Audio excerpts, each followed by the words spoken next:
mo lo ọlẹ̀ inú mi fún boyfriend láti fi ṣáájú ọ̀rọ̀. Ìyá ẹni kí ni problem? Bó kí n tó sọ gbogbo tí fẹ́ sọ ẹjọ́ ẹ kí n ṣe ojú mi. Ẹ ní lè ṣojú nítorí àwọn tí. Ẹjọ́ mo ní tó máa ẹ̀pù mi, ìmọ̀ mi ọ̀bà tèmi jẹ́ tó máa ẹ̀pù mi lè wà níbí nínú ibà yìí. Mo ní boyfriend kan. Ìyá ẹni kí ni problem? Òun nìkan sì ní ìyá ẹ̀ bí.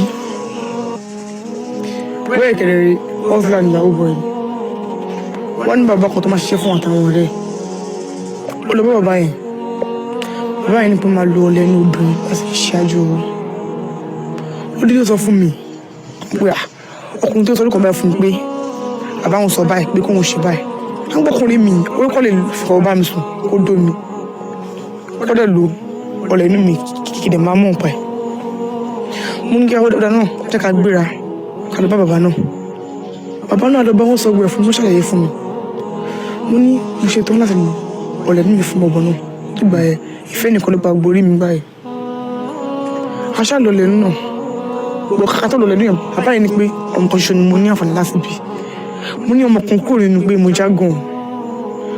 At least wọ́n forúkọ ọmọ kan fi pè mí. Aṣá gbà. Aṣá ń gbé lọ́kọ láyà, aṣá ń papọ̀, ẹgbẹ́ fìlà gbé fẹ̀ bọ́.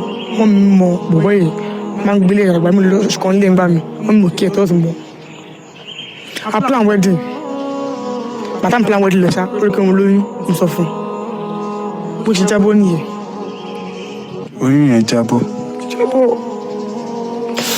Bàtà oyún yẹn jábọ́. Àti bẹ́ẹ̀ ó sì change mi. So relationship wa kò fi bẹ́ẹ̀ dùn mọ́ gbà mí gan-an. Ó lè wálé ká máa sọ̀rọ̀ fún ọ̀sẹ̀ kan, àwọn kò máa sọ̀rọ̀ mí gan-an. Torí inú mi le. A lè máa sọ̀rọ̀ fún ọ̀sẹ̀ kan gbà mí nínú ilé. So around the line ṣá, aṣá padà fẹ́ra wálé à break up. But we wan try other relationship. Tó wọ́n fẹ́ dùn mí kò kí lè sí mi. Like tó bá fẹ́ bá yín ní àjọṣepọ̀. Kí lè sí mi.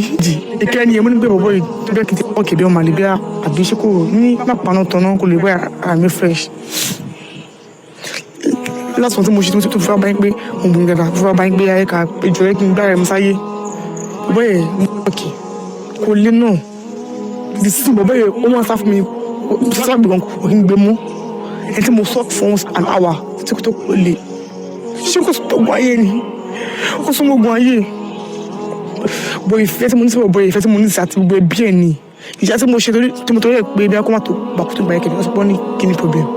Kọ́ wọn bá kú gan, ìyá ẹ̀kọ́ ti kọrin sí mi. Tí bẹ́ẹ̀ nọ́mbà yẹ wọn kí n gbé nọ́mbà mi mọ́, wọn kí n gbé kọ́ mi mọ́. Wọ́n máa wọ̀ fẹ́ mi, àwọn náà fẹ́ mi ní mi mọ́ nìyẹn.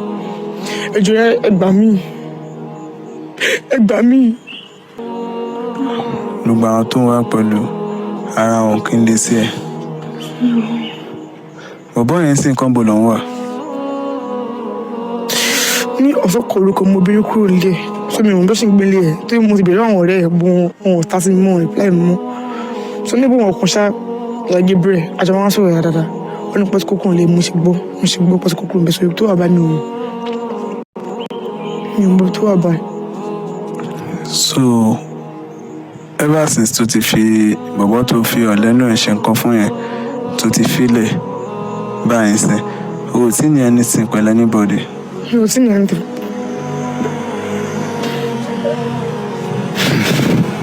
Mi ò tí ní kọ̀ pẹ̀lú anybody. Mi ò tí ní. Àwọn step kan wà ilé ayé tí ò jẹ́ kí ẹ̀dá máa take. Ìfẹ́ kò sí bó ṣe lè ṣú ojú èèyàn tó there are some things tó yẹ pé èèyàn gbọ́dọ̀ ṣe. Ẹni tí bá tètè ń pàtẹ́ why ó yẹn máa sùn lò nǹkan lára ẹ̀ fi ṣe nǹkan fọkùnrin tí ò tí wàá ṣàn pò kó jẹ́ òun gan ló fẹ́ gan kó jọ́ kó yá tó bá jẹ́ mi pé ó ti wá marry ó ti wá bímọ kó ti bímọ mẹ́rin gan kọ́ wá sọ pé fẹ́ lo nǹkan lára ẹ̀ fi ṣe kọ́ fẹ́ tó bímọ fún náà sóbó máa gbà náà nìyẹn o. Ìfẹ́ mi jù lọ. Wọn kì í ṣe nǹkan bẹ́ẹ̀. Ok tí bàbá tó fẹ́ ṣe nǹkan tó bá sọ pé ọ̀lẹ́nu ẹ̀ ló fẹ́ lò tó lo nǹkan míì mọ́ ọ̀lẹ́nu ṣé o fẹ́ mọ̀? Mi ò mọ̀ bójú ọfọwọ́ gbákùn mi mú lẹ́kìn pé ọ̀lẹ́nu mi lọ lo ọfọwọ́ gbákùn mi. Ju gbogbo ẹ̀ lọ bó ṣe pè tó ní àwọn kan báyìí mi sọ pé mi ní ṣojú ẹ̀. mo fẹ́ fi ṣojú àmì tó lè gbà wọ́n la bẹ́ẹ̀ tó lè gbà mí àmọ́ ìyá mi àjù méjì lọ́wọ́ ìyá mi àjù méjì lọ méjì nínú ìyá mi bí méjì lọ bí méjì nìkan ni wá.